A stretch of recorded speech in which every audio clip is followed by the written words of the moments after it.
What's good, my good people? What's happening? I'm coming to you all today with this important message. I guess I'm kicking this off with an important message because we've been put in a position where we have to really get out here and discuss and talk about the value of education in our homes, in our communities, in our schools, and throughout our world. Because it's big things that's happening around us that people seem real confused about. Um, of course, y'all know that they're trying to get rid of the Department of Education, and the value of how we function and look at education has diminished quite a bit.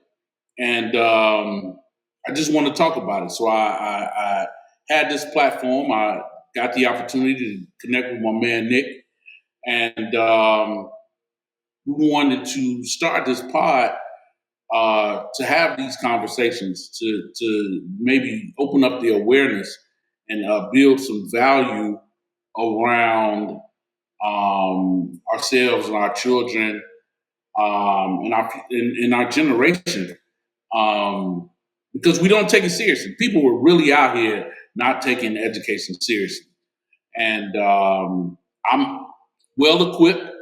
I'm well equipped to talk on this position. I've been in education for 24 years, um, and at a certain point in time, I'll give you an extensive background about who I am and what that education looks like. But coming to you right now, I am Soul Child. Uh, People, I have my different monikers and things of that nature.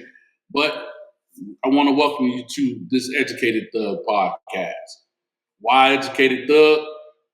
Education equips individuals with knowledge, skills, and critical thinking abilities that enables them to navigate complex situations and make informed decisions.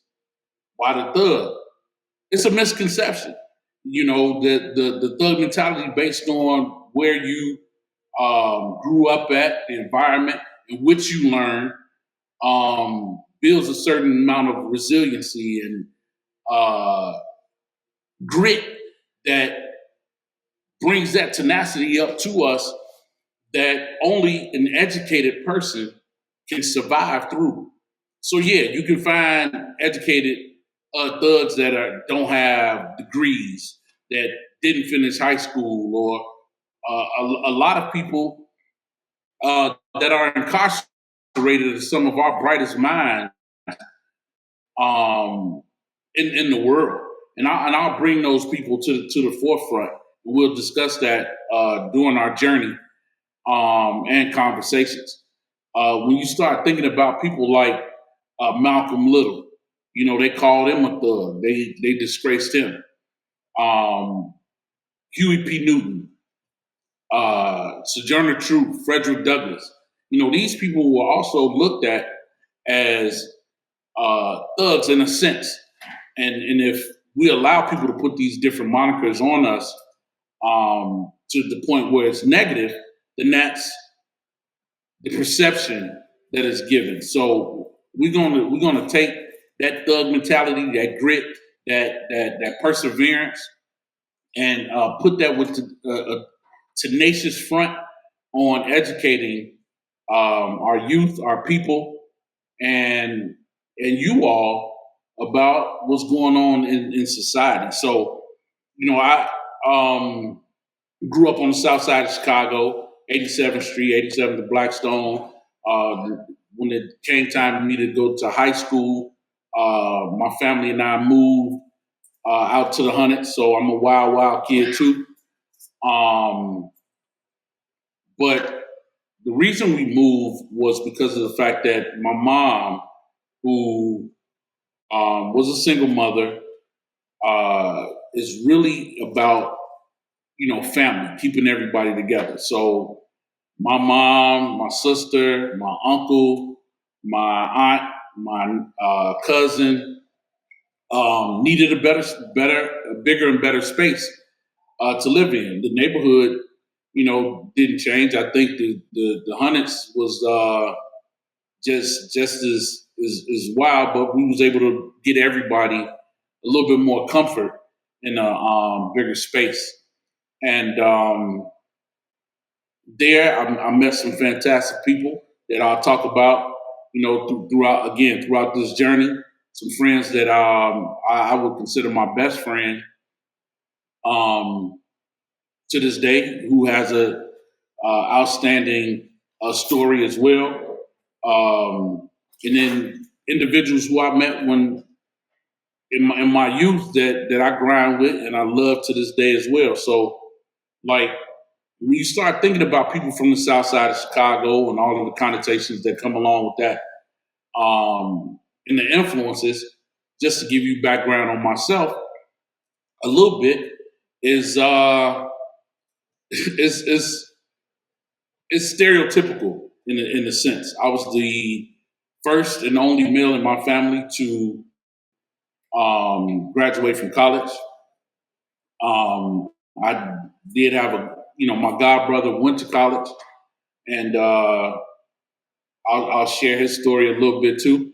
But in my immediate house, um, I was raised by women, strong, powerful uh, women who worked extremely hard and was a great influence. Um, my father wasn't present in my life until I got into high school. Well, we had an incident early on when I was playing baseball early. But I did my whole point in that, not to get into the your daddy wasn't around stuff, is that I didn't realize what I didn't have because I was never put in that position. I did what everybody else was doing. My mother grind, she valued family. I grind, I value family. I started working when I was 14 years old and still have, relationship with people that I worked with at that point in time. When I became a teenage parent, again, I'll get into that. But even with that, I took my son along with this ride with me, where he was, on the college campus with me as well. Um, but again, we talk about values. I learned early on that education was valuable, even though I didn't take advantage of it. I did extremely well in grammar school, had great test scores, but not good grades. I graduated from high school with a 2.0 GPA, which was that's all you needed in order to stay eligible to participate in sports. Is have a 2.0, be passing. I had an exceptional ACT score though, so I knew I wasn't dumb or stupid. It's just again where those values lie. I went to one of the best high schools in the country uh, that I had to test into. So again, that's not something that one would consider someone who wasn't smart or a thug would do. But when we talk about my male influences when I was younger, um, my uncle, who was incarcerated most of my life, uh, was someone I looked to as one of my greatest influences. My grandfather, who, for all of the 87th Street guys, he worked at the Herald's that was right next door to the library. Uh, I would, to spend time with him, I would sit in the Herald's all the time. And then when things got busy, I would have to go to the library because I couldn't stay at the restaurant all day. So I would, go to the library, kick it with the guys, and read and do different things just to pass time. Um, uh, Carlos Lavinson, who was at Cole Park, who was my baseball coach, also my sensei, because he made us stay with him and take karate classes until baseball started. Some of these individuals poured into me as a young age, and I didn't realize the different values that they were giving me um, until became a parent. And it's just one of those things that when you start putting the pieces together, you really start to understand what the value of education does and means to you. Knowing that you're smart at any point in time throughout your maturation, knowing that you're smart gives you a sense of confidence, and it takes you to another level where you feel like you can be in any space that's around, and that's a negative space or a positive space. Um, I truly believe that if more people were exposed to their value system early on, then it will make a big difference in how we move today. So again, that's why I put this podcast together. That's why I'm here to talk to you guys. I want to bring individuals before you. I want to share stories, and then I want to talk about the things that would necessarily um, make the difference in this whole idea of education. So let's take a breath, take a moment. When you think back to your early years, let's say kindergarten through third grade, this is the time in which um, your cognitive skills are starting to develop, and then you're actually starting to realize that you have the ability to learn concepts, ideas. You formulate a frame of thinking that gives you your standards, your basics. Um, Even in the educational system, when they certify teachers who are K through 8, it's skill based.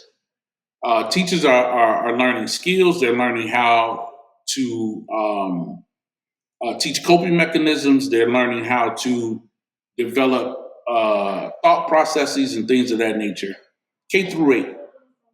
Then high school, 9 through 12 or beyond, is more so based around of subject matters. So coming into the space of education, which I came into, going directly into high school, um, I was able to teach math because I had a degree in economics. I know math, I know the concepts, I know that subject area.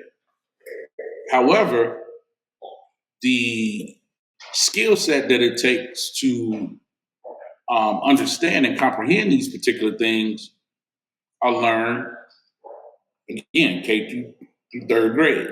So if you're not picking up these skills and you've been bypassed and you know that you've been passed along or able to matriculate from grade to grade just because you're getting older, it's a devalue of your um, it's a devalue of your educational stance.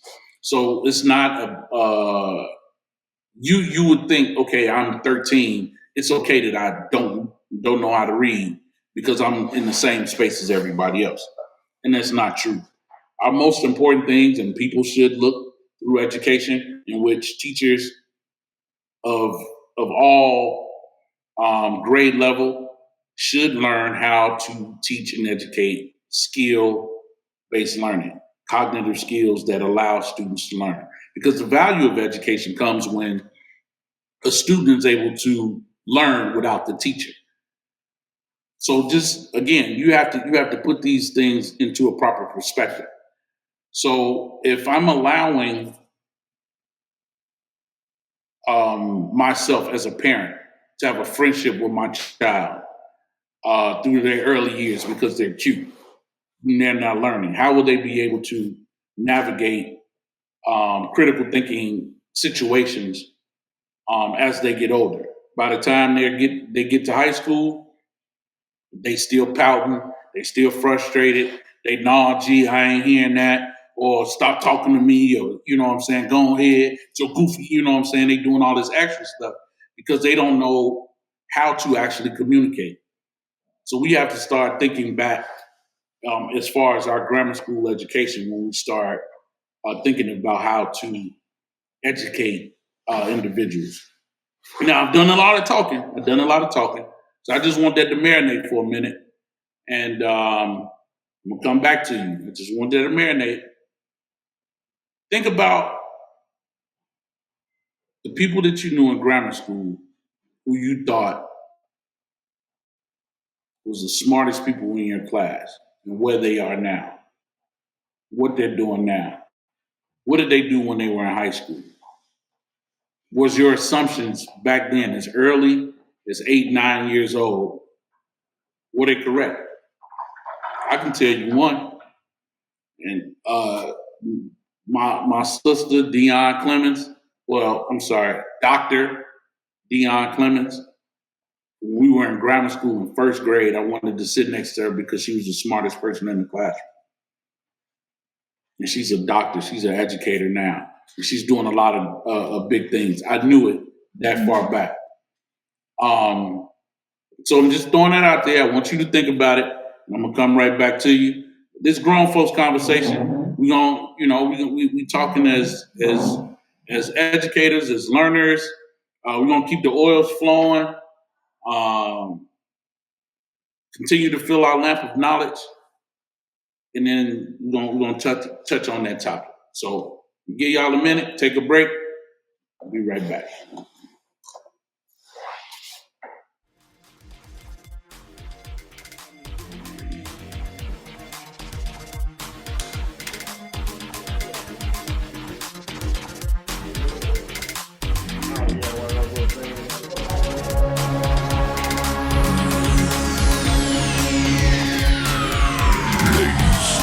Yeah, what are you doing? Gentlemen, may I have your I need all this work. attention? The The next show 12 minutes. starts in 10, 9, 8, 7, 6, 5, 4, 3, 2, 1, go. All right. So did you think about it? Did you think about those childhood friends who you knew had something special, even at an early age, that you look at now and you look at their kids and you see the value of what education meant and how transformative it was. And again, growing up in the south side of Chicago, where the statistics say something different, I mentioned Dr. Clemens, but I also, just in that moment of reflection, I think about Freddie Cooper and the outstanding things his children are doing. I think about David Grant. I think about Jory Ross. I think about Dr. Jarrell Alexander. I think about Melvin Flippin. People who I knew at an early age. And mind you, I wasn't always thinking about school or grades or things of that nature. I was an athlete. I played sports. I hung out in the streets. I did um, mischievous things and stuff like that. Again, I had some other influences, but I still knew in the back of my mind who those individuals were that were going to amount to something. I'm blessed with the opportunity to be around those people because when I look at them now, these are still people that I introduce my kids to. I look at their lives and I celebrate the things that they do. Yusuf Assad.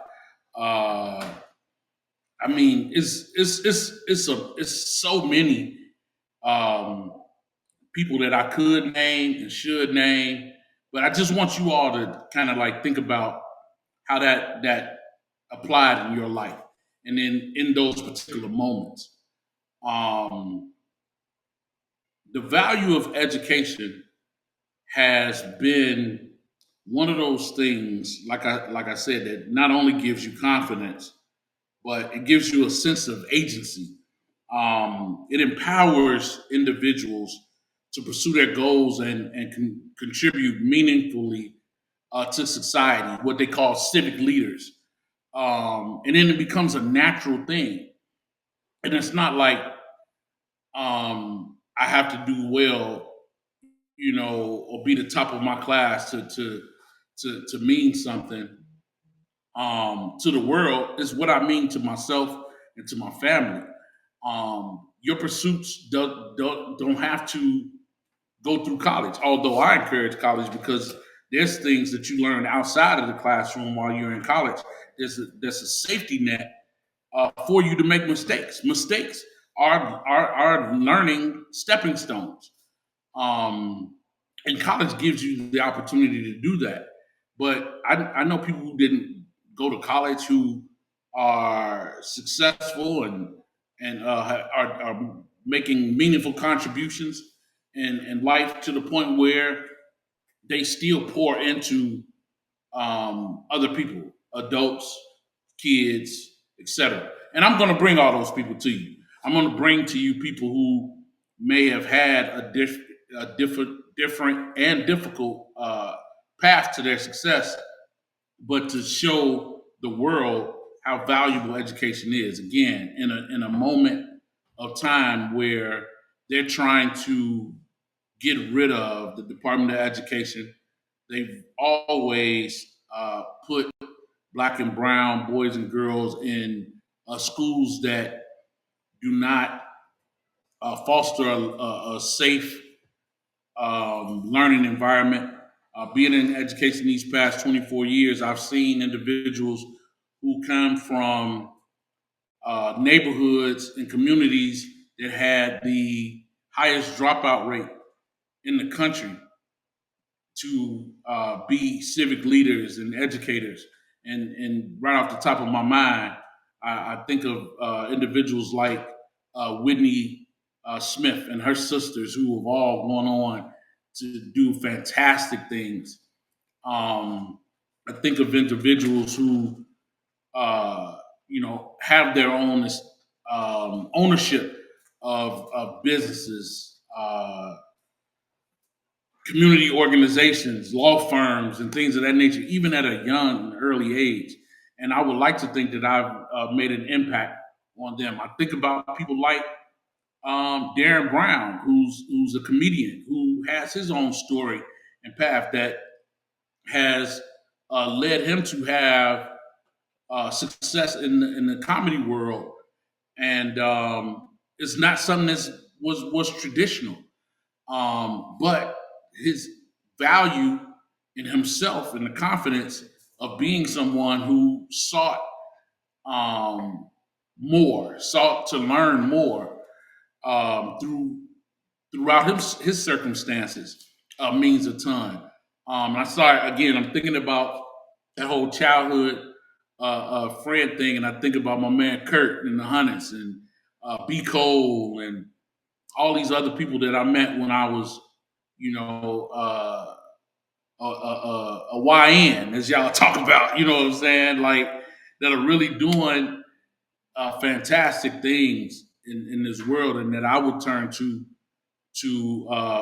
continue to educate me even now as an adult. It means a lot. And of course, I have a lot of adult friends and people that I met in college. And you start to think to yourself, even if they was wild boys or wild girls or whatever in college, that they understood the value of education. But I can tell you this: when I went to college, there was a collective of individuals. It was about 13 of us that connected and got together as early as our freshman orientation, and only two of us actually graduated from college. I'm not saying that everybody's not successful, but of that collective, um, it was just those two. And we've had, homies of ours that were killed and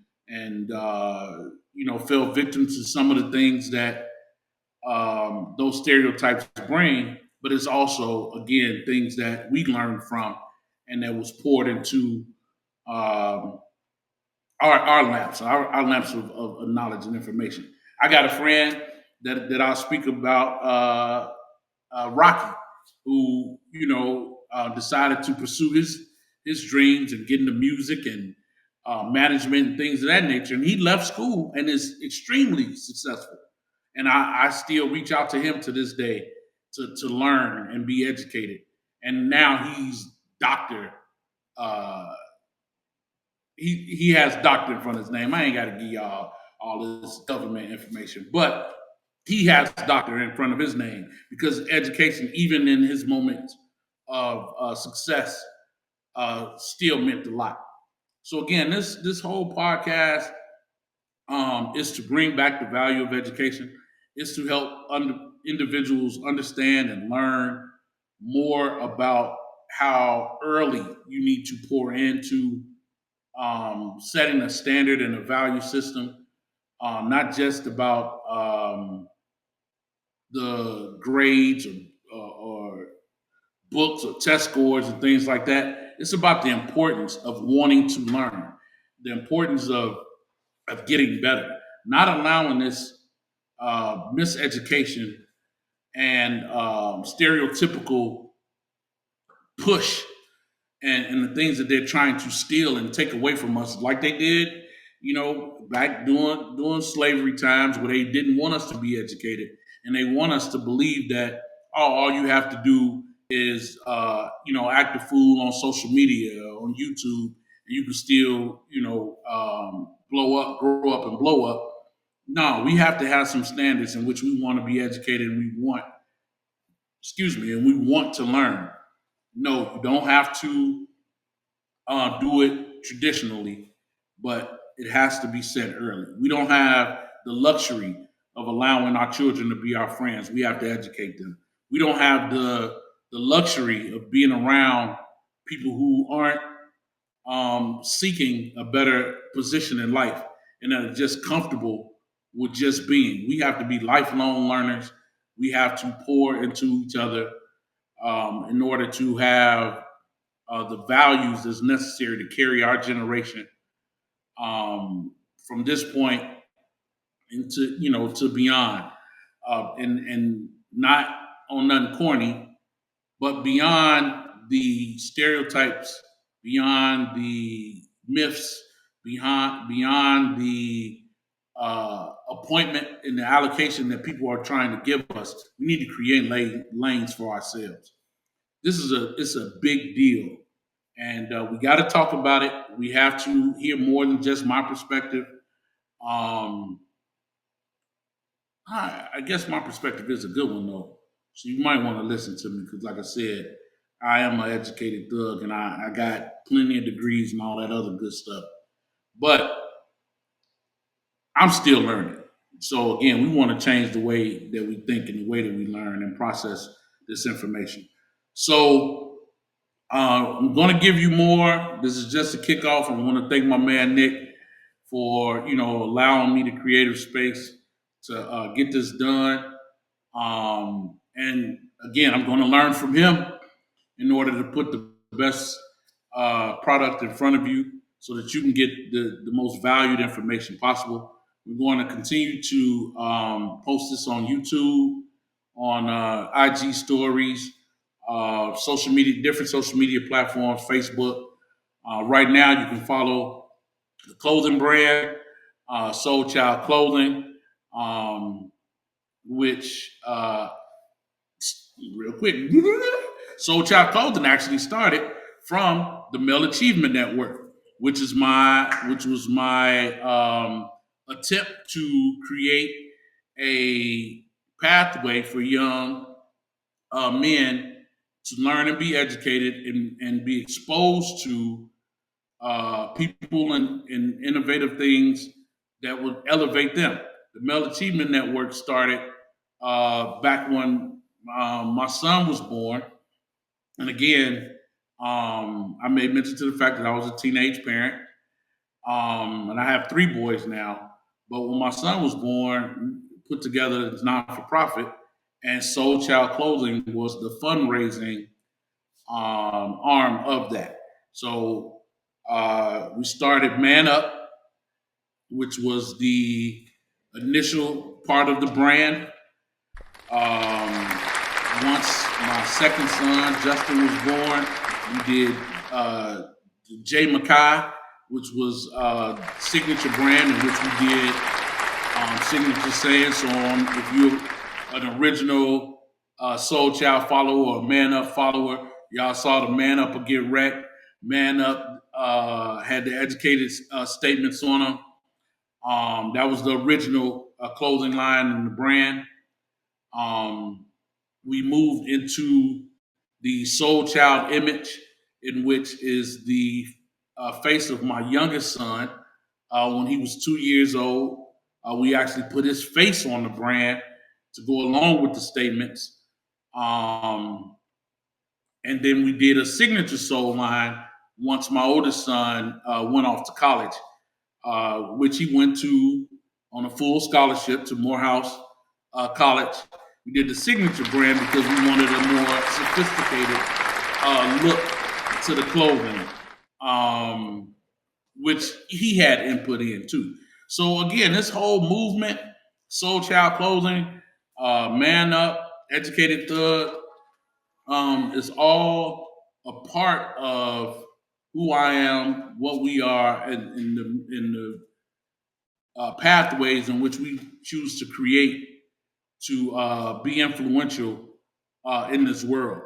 So again, follow us on IG at Soul Child Clothing, um, Facebook Soul Child Clothing, and then on the website Soul Child Clothing, or moving into Soul Child Collection, www.soulchildcollection.com, because we'll have more of the media influence, inspirational stuff, in different ways that you can learn more about this movement. So again, thank you. Again, I am Soul Child, giving you this educated thug pod, and I'm out.